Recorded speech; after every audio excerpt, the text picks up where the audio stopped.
지금 현재 우리가 하고 있는 선교 PTS가 필리핀에 있는 그 인가된 신학대학원이거든요.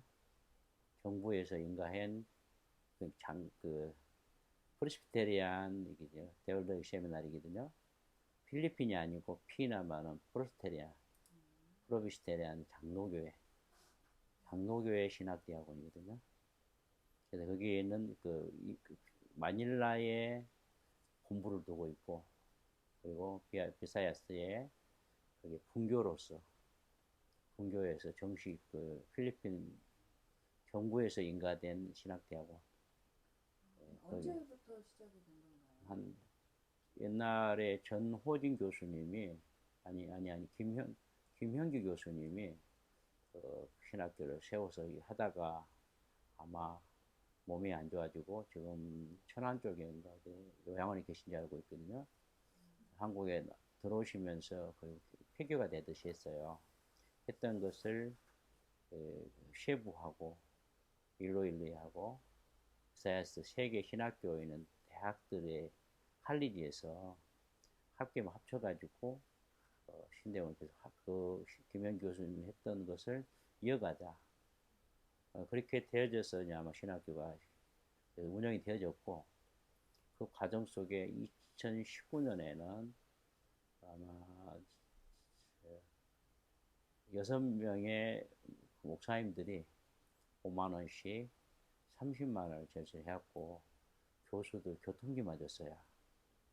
그러다가 2020년 1월 달에 이사회를 만들자. 누가 제안했냐면은 남부교회 김대회 목사가요.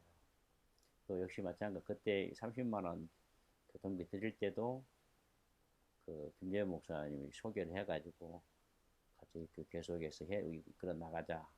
그래 이사회 조직이 됐는데 그때 이사 보니까는요, 이사가 목사님 6사람, 6가정, 그리고 장로님들 5가정, 장로님들 4가정, 권사님 1가정, 감사 1가정, 총 11명의 부부가 후원이사로 조직이 되고, 후원이사 조직이 되어졌는데 시샘이 많더라고요. 우리는 그냥 정식 장로교 신학대학원 분교니까 거기에 맞춰서 격에 맞추더라. 총회 본부에 허락해주라. 인준해주라. 그런데 그걸 좀 여러 가지 이야기 돼가지고 정리하기 마지막에는 총회 선교 보신 KPM 보신 선교본부의 본부장의 그 인준하에서 작년 7월 26일인가 될 거예요. 주일날 우리 교회에서 정식 후원이사에 발족하고 인준하고 이사장 그 표는 여기 나오면 요거 이거요. 임명표고 그 나머지 이사들은 이사장이 이제 그 패만 증서만 드려가지고 작년 7월 26일에 정식으로 발족이 됐어요. 벌써 이제 1년이 됐네요. 이렇게 해서 그 PTS가 시작이 발족이 된 거죠.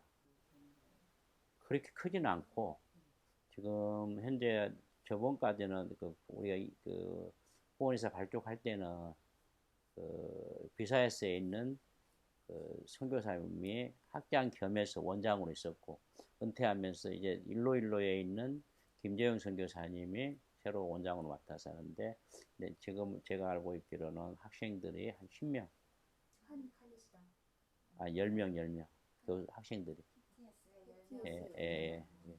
분교에서 공부하는 사람들 그렇게 알고 있거든요. 그러니까는 이런 그냥 뭐 영국 과정이나 뭐 옛날에 성경학교 옛날에 뭐 여기 보면은 3년 성경학교 고등학교 하고 2년 공과 과정 하듯이 그런 게 아니고 정식 대학원 과정으로 이제 그 뭡니까 학기가 있는 학부에서도 학기가 있는 사람도 대학원 석사까지 되잖아요, 그죠? 목회학 석사가 학부와 이제 연구 과정인 사람은 결과적으로 같이 연구장 가야 되고 아마 그렇게 알고 있거든요. 그래서 또 하나의 이제 또 다른 선교사님이 하고 있는 신학교 후원을 많이 해요. 근데 큰 데가 있어요. 거기는 내가 듣기로는 직접 만나서 얘기를 안 해봤으니까 듣기로는 아마 거기는 무인가고 그 선교사님이 이제 나이가 많아져 70 넘어 은퇴하면은 아마 좀 조금 무인가니까 그렇지 않느냐. 그래서 합쳤으면 하는 바람도 자동적으로 되어지지 않겠냐 그런 이야기도 하더라고요. 선교사님들이. 여기는 마닐라에 필리핀 신학교에 본교가 있고 여기는 이제 세 분의 학교에서 칼리지에 있는 학장 있는 선교사님 중에서 돌아가면서 원장으로 맡아서 일을 하더라고요. 에피소드라 하면은 이제 정말 내 중국에 선교를 할 때요. 그 어느 중국인 한인교회거든요. 중국인 교회. 한족 교회인데요. 새벽 기도를 내가 설교하고 1시간 설교를 했거든요. 기도회를 세워서 그 학생들을 18시 이하짜리인데 2시간을 기도시켜요. 그러면 뭐라고 하냐? 우리는 서부로 간다. 그러니까 저쪽에 있죠. 이슬람 무슬림 있잖아요. 그거 그 나라 그쪽에 중국의 서쪽에 예? 아니 말고 중국 국경 쪽으로 몽골 말고 그 통구수도인가 뭐 하여간 그래요. 거기서 뭐라 하냐면은 하나 있고 하나밖에 없으니까 난 부모 없다 형제 없다 다 돌아가시고 혼자 있으니까 중국에는 하나밖에 안 났잖아요. 그래서 부름만 가지면 가겠다는 거야. 그런데 2시간 동안을 기도시켜요. 새벽에 세워서 이게 그런 데도 있는데 공산주의 사회 속에서도 내가 그때가 10년 좀 넘었겠네요. 거기서 그 선교하러 가가지고 좀 동부하러 그 개척한 데가 있거든요. 일송정 바로 밑에 5km 있는데 개척교가 하나 있어요. 일송정에 그 베트남 여러 번 가봐. 일송정 가면은 일송정 그 나무 있잖아요. 잘 잘라버리거든요. 그 민족 정기 때문에 중국 사람들 잘라버려 자주. 크면 잘라버리고. 옛날 길가에 좋게 나 있는데 지금 다 길도 없애버렸고 거기에 이제 앞에 있는 해란강 있고 그래 해란강 있고 거기 평야가 너무 쌀이 좋아요. 그게 광동촌이라는 곳 시골인데요. 그 개척한 교회가 있어요.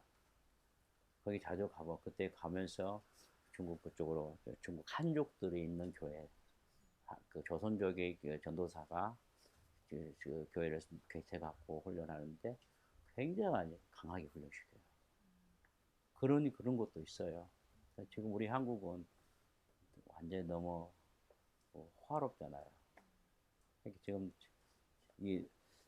이런 사명 가지고 복음 전도 다음 세대를 어떻게 해 나갈 것인가 그런 비전이 지금 목사님들 자체가 안 되는데 저도 마찬가지죠. 우리가 스스로 안 되는데 어떻게 선교를 할 수가 있겠고 그런 현장을 가봐야 되고요. 한 3년 4년 전인가 앙골라에 개척이 했거든요. 아프리카를 한번 가봤어요. 그 교회가 지금 그 새롭게 씌워져 가지고요. 분가해서 잘 하는 건지 알고 있거든요. 거기 가니까는 그 재충전인데 너무 아프리카에 한번 안 가봤어요? 아프리카의 신앙은요 충문화가 돼가지고 정말 와 예배 시간이 완전 재충전이 돼버려요. 거기 그런데 참 그런 것도 있었고 동남아도 이제 태국 같은 데는 우리 교회에서 지금 교회 개척한 곳이 하나 있거든요. 그건 오지에 지금도 계속 교통비를 송금해주고 있어요. 국제 뭡니까 은행 예안은행 가가지고 달달이 송금하거든요. 6개월에 한 번씩 해주는데 그게 봐도 그래. 지금도 예배하는 모습도 이제 사진을 보내주거든요. 이런 것들을 해 나가야 되는데 그 신학교에서 그렇게 했을 때 우리 북방선교 옛날에 북방선교 지금 일림선교 바뀌었거든요. 북방선교에도 현장에서 그들이 선교할 수 있도록 개척교회 할 수 있도록 계속해서 이 사람 키우잖아요. 근데 지금 우리는 지금 많이 선교에 대한 뭐 목회자가 신학교도 지금 미달이 많이 되잖아요. 그런데 아마 여기 보면은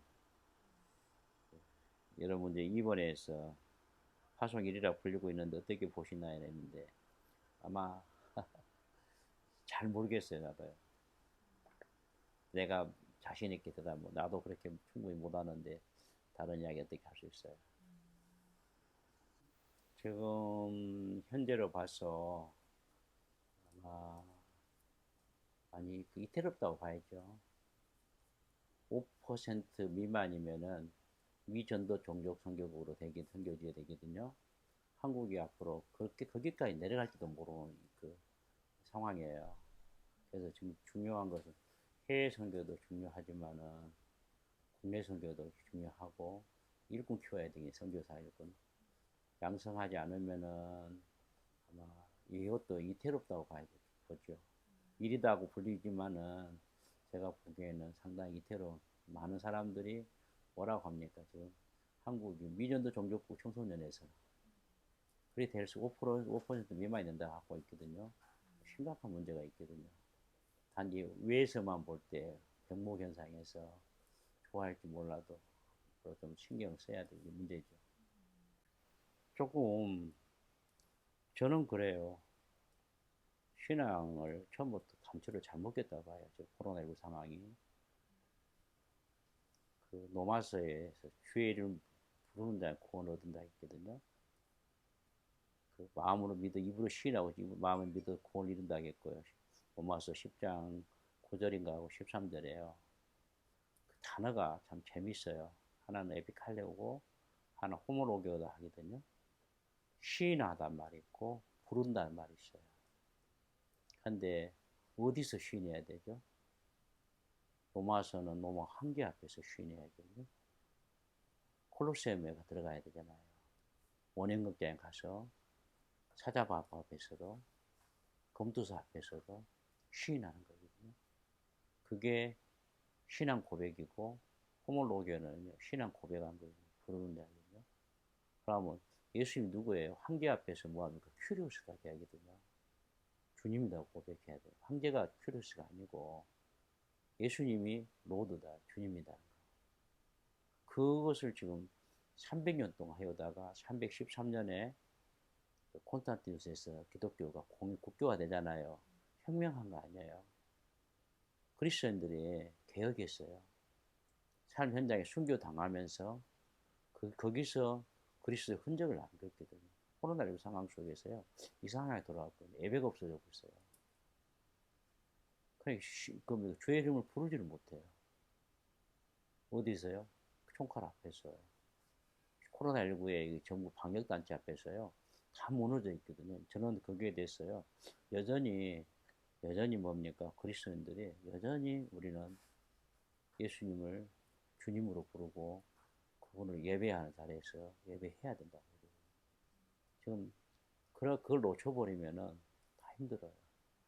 그리고 소그룹도 마찬가지거든요.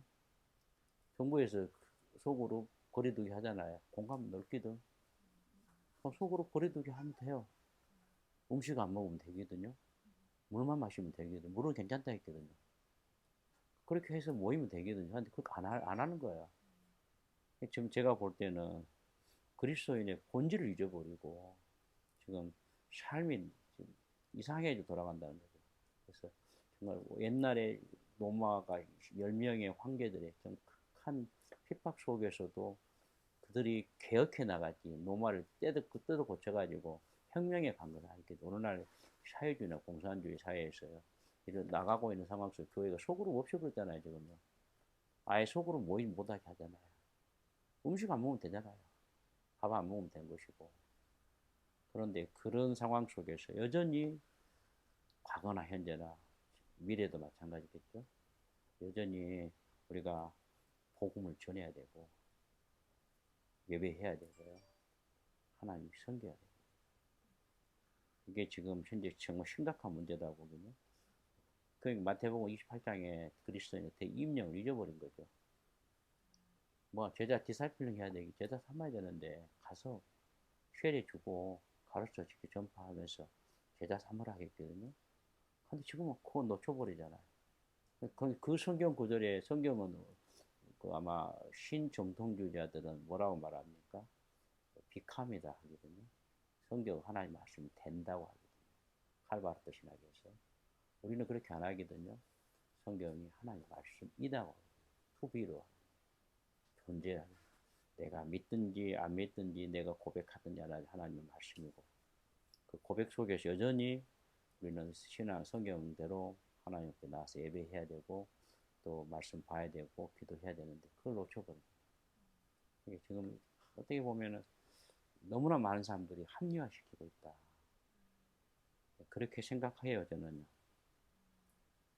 BTS 계획은요, 어차피 신대원이니까 그게 활성화돼야 될 것이고, 그리고 그 분교가 합쳐져 가지고 한국인 정식으로 장로교회 신학대학원으로 그냥 발돋움 해줬으면 좋겠어요. 그리고 또 한 가지는 이제는 지금 코로나19 정황 속에서 작년에만 해도 어떤 큰 교사님 이야기 들어보니까 45명의 선교사들 초청을 했는데 그중에 세계 22명인가가 코로나로 하나님 부름 받았대요. 이런 상황 속에 선교를 하고 있잖아요. 그죠? 그래서 줌으로라도 연결해서 교육이 한국과 어디 교회인가 보니까는 그 대학부하고 현지하고 줌으로 해서 연결해가지고 그 세미나를 하더라고요. 아마 그렇게 가야 되지 않을까. 빅데이터를 사용할 수밖에 없는 현실이 되지 않겠는가. 좀 더 확산해 보면은요, 교회가 그리고 연합화에서 계속 선교할 수 있는 개인이 한 것이 아니고 교회 앞으로 선교 단체 앞으로 해서 선교할 수 있는 방향으로 나갈 수밖에 없다고 봐요. 그런 그 바람 기도 제목이 있다면은 교회가 연합화해서 그래서 교회끼리 연합해서 건전한 방법으로 한 교회가 독단적으로 좌지우지하고 보고받게 하고 또 컨트롤하는 것이 아니고 자유롭게 성령의 무게를 따라서 선교할 수 있는 길로 나가는 방향이 됐으면 하는 바람입니다. 저는 교회는 리폼드거든요. 개혁해 가야 되거든요. 고쳐가야 되거든요. 바꾸고 가야 되지 혁명하지 않는다는 거죠. 그러면은 어떤 분야에서든 간에 지금 많은 사람들이 뭐 하고 있습니까? 정말 혁명을 하려고 하고 있거든요.